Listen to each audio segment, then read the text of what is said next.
मैं अपनी उम्र के 40 साल पर था और ये आज से लगभग 28 साल पहले की बात है।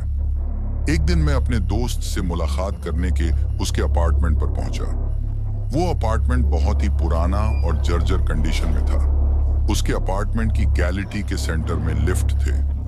मुझे अच्छी तरह से याद नहीं, लेकिन मेरा दोस्त 7वीं 8वीं मंजिल पर यूनिट 701 या 801 में रहता था।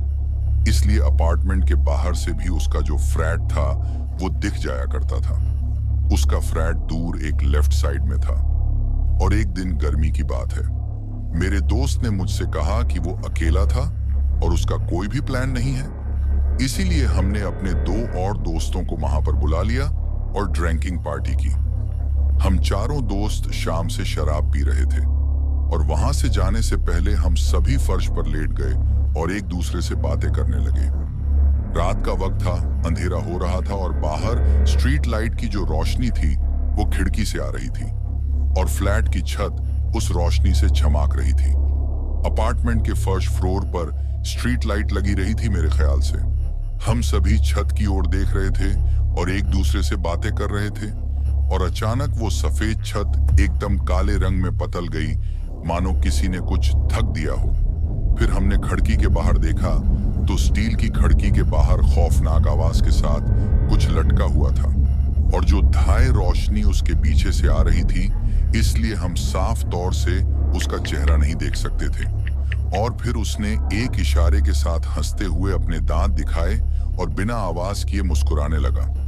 उस समय हम सारे के सारे बहुत जाग गए थे। हमने बात करनी बंद कर दी थी और एकदम चप्पी के साथ हम लोग मानो छम गए थे। अचानक से हम इसे किसी ने एक शराब की बोतल उठाई और इस बोतल को लेकर खिड़की की ओर भागा उसे मारने के लिए। मार डालो उसको। लेकिन तब तक वो डरावना आदमी गायब हो गया था। उसके कुछ मिनट बाद हम फ्लैट से बाहर निकले उसको ढूंढने के लिए, लेकिन हम उसे ढूंढ नहीं पाए। शायद वो सीढ़ियों से नीचे चला गया था।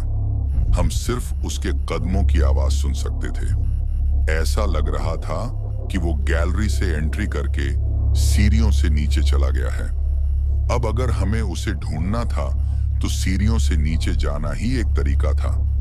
हम उसके कदमों की आवाज साफ तौर पर सुन पा रहे थे। ऐसा लग रहा था कि वो पहली मंजिल पर उधर आए हैं और घूम रहा है। और फिर हमने उसकी तलाश करनी यहां से वहां शुरू कर दी। पर फिर ज्यादा वक्त न गवाते हुए हम सभी डर से भरे हुए वापस फ्लैट में लौट आए अपार्टमेंट में। हमने सोचा कि जो खिड़की से बाहर लटक के हंस रहा था शायद कोई चोर या ठकैत होगा।